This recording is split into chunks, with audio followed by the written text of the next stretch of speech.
तर शेतकरी मित्रांनो, आपल्या स्वयंभू आधुनिक फार्म शेती जोड व्यवसाय या यूट्यूब चॅनलच्या माध्यमातून आपल्या ग्रामीण भागामध्ये शेतीला जोड व्यवसाय करणाऱ्या शेतकऱ्यांच्या व तरुणांच्या मुलाखती व त्या व्यवसायातील मार्गदर्शन मी तुमच्या समोर आणण्याचा प्रयत्न करत असतो. तर नक्की आपल्या चॅनलवर नवीन असाल तर चॅनलला सबस्क्राईब, व्हिडिओला लाईक करायला विसरू नका. तर भाऊ, तुमचं पूर्ण नाव आणि पूर्ण पत्ता सांगा. दशरथ प्रल्हाद सूर्यवंशी, राहणार हडसणी, तालुका हातगाव, जिल्हा नांदेड. बरं, तर मला सांगा, हा दुग्ध व्यवसाय आपण कधीपासून करताय? सर जवळपास 15-16 वर्षापासून. आईच्या आधी माझे वडील पण करत दिले. बरं बरं.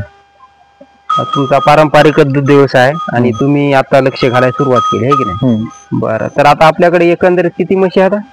माझ्याकडे 7-8 म्हशी आहेत. 8 म्हशी आहेत का? बरं बरं. तर मला सांगा, आता ही जी म्हैस आहे ही घरची आहे का विकत आणलेली? विकत आणले, 2 वर्ष झाले. बरं बरं. कितीला आणली होती? 55,000ला. बरं, आता दूध देते का गाभण आहे? आता गाभण आहे. गाभण आहे. दूध देते का एक टाइम काही? नाही, सध्या 5 महिन्याची गाभण आहे. बरं, तर मग ही पहिलं दूध देत होतं, किती लिटर दूध देत होती? 3-3.5 लिटर. 3-3.5 लिटर एका टाइम. बरं बरं. तर बघू शकता शेतकरी मित्रांनो, ही यांची दावण आहे. आणि ही म्हैस भाऊ 2.5 लिटर देते. 2.5 लिटर का? विकत आणली का घरची? ही घरचीच आहे. ती घरची आहे का? बरं. किती इथं झाली इथे पहिली? हे आता दुसऱ्यामध्ये गाभण आहे. दुसऱ्यामध्ये गाभण आहे. बरं.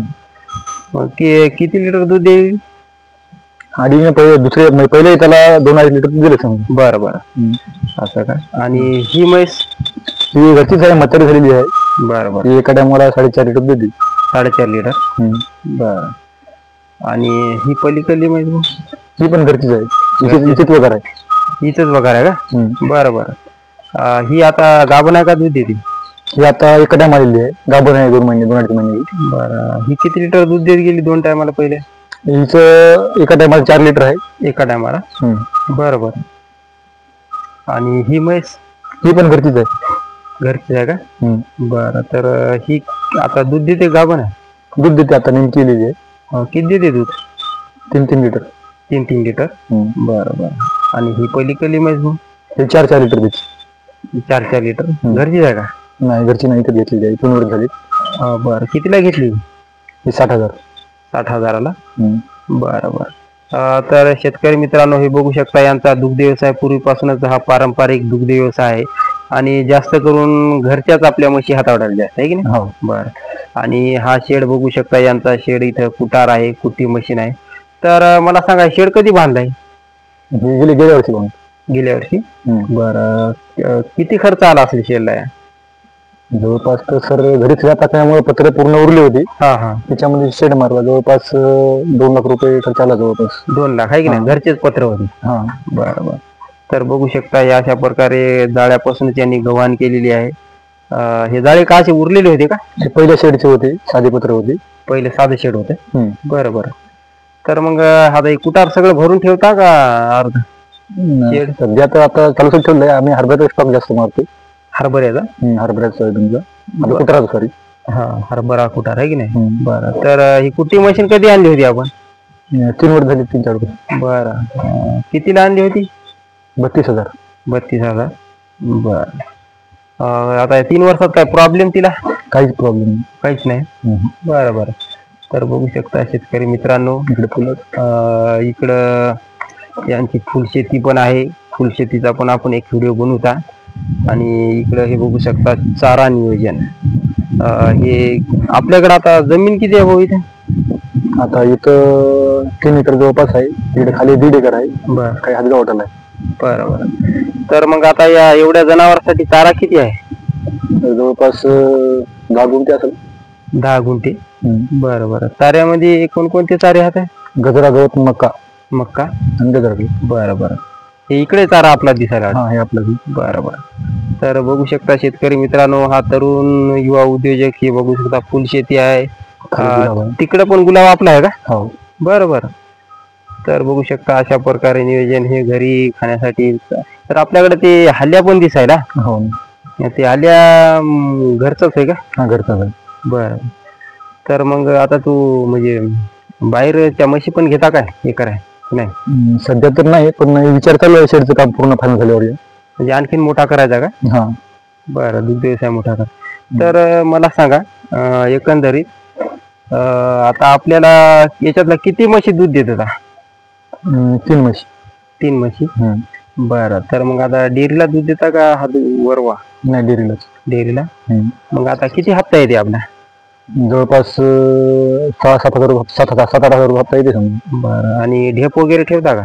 ढेप पण आहे. ढेप किती ठेवता? एका म्हशीला 1 किलो. असं प्रत्येक म्हशीला? बरं. तर मग मला सांगा, आता हे आपल्या म्हशी आता सकाळपासून नियोजन कसं करता या म्हशीचं एवढ्या म्हशीचं नियोजन म्हणजे सर आपलं सकाळी लवकर उठतो, शेण वगैरे काढून दूध वगैरे काढायचं, नंतर फुलत उठायची आणि हात गोळा द्यायचा. बरं, आणि मग चारा व्यवस्थापन म्हशीचं? चारा व्यवस्थापन सकाळी शेण वगैरे दूध मी काढून गेले, त्याच्या बाद खुराक ठेवून नंतर सोयाबीनचा कुटार टाकून हातगाव जातो, आल्यानंतर बाकी चारा पाणी. बरं, आणि चारा कुटी विटी करून म्हशीला आहे की नाही? बरं, मग म्हशी बांधून राहतात का बाहेर? सकाळी 2-3 घंटे मोकळे राहतात, संध्याकाळी 2-3 घंटे बाकी बांधून राहतात. बरं, म्हणजे अर्ध बंद दिसतंय म्हशी पण आहे की नाही? बरं, मग मला सांगा एकंदरीत आता याच्यातून आपल्याला आता जी लहान वगैरे झाली तर काय विक्री करता का? नाही, सध्या तर विक्री वगैरे विषय नाही. मग दुग्ध व्यवसाय वाढवणार का? हो. बरं, तर या शेडला आणखीन मोठं करायचं, सिस्टमॅटिक करायचं का? हा, गव्हाणी वगैरे करायच्या पाण्यासाठी. तर बघू शकता शेतकरी मित्रांनो, आणि पलीकडून कुक्कुटपालनासाठी पण करायचं. कुक्कुटपालन करायचं का? बरं. तर हे बघू शकता, इकडे तुम्हाला यांचा परिसर दाखवतो आपण. हे इकडलं शेड बघलेलंच आहे. हे अशा प्रकारे बाहेर पण मस्त केले यांनी, थंडावा लागा म्हणून, कमी खर्चामध्ये नियोजन. आणि हे बघू शकता अशा प्रकारे कमी खर्चात नियोजन, आणि हे दुग्ध व्यवसाय पण वाढवणार. आता इकडे पण हे आपल्या म्हशी दिसायला बाहेर आहे की नाही? हो. बरं, त्याच्यातल्या म्हशी काही दूध देतात का? नाही. बरं, हे आता वगार मोठी होणार आहे की नाही? हा, ते 6 महिन्याची गाभण बसलेली खाली. 6 महिन्याची आहे का? बरं, आता हे वगार किती महिन्याचे असतील वर्षाची? 1.5 वर्षाचा. बरं, आणि हे उकंडा बघू शकता. ते मळी पण खातात का म्हशी? हो ना सर, मळी पण खातात. मळी पण खातात. आणि हे बघू शकता हे पाण्याचं नियोजन. बरं, पाणी कशाचं आहे आपल्याला? बोर आहे. बरं, तर बघू शकता अशा प्रकारे यांचं नियोजन आहे. पाणी बघू शकता, इथं म्हशी पितात, तिथं उन्हाला बाहेर पण बांधतात, आणि हे असं कुटारासाठी. आणि कुक्कुटपालन इकडे कुठं करायचं म्हणजे मोठं? इकडूनच साईडला मारायचं. इकडे का? बरं. तर बघू शकता अशा प्रकारे युवा उद्योजक व्यावसायिक दृष्टिकोनातून शेतीकडे वळत आहेत. मग म्हैस पालन दुग्ध व्यवसाय परवडते का? करायचं तर सगळं पुरवते सर, पण घरातले माणसं कुटुंब पूर्ण व्यवस्थित साथ देत असतात, त्याच्यामुळे पूर्ण शक्य आहे. हो ना, बरोबर आहे. तर बघू शकता शेतकरी मित्रांनो, अशा प्रकारे तुम्ही पण नियोजन करायला सुरुवात करा, आणि नक्कीच आपल्या चॅनलवर नसाल तर चॅनल सबस्क्राईब, व्हिडिओ लाईक करा. जय जवान जय किसान.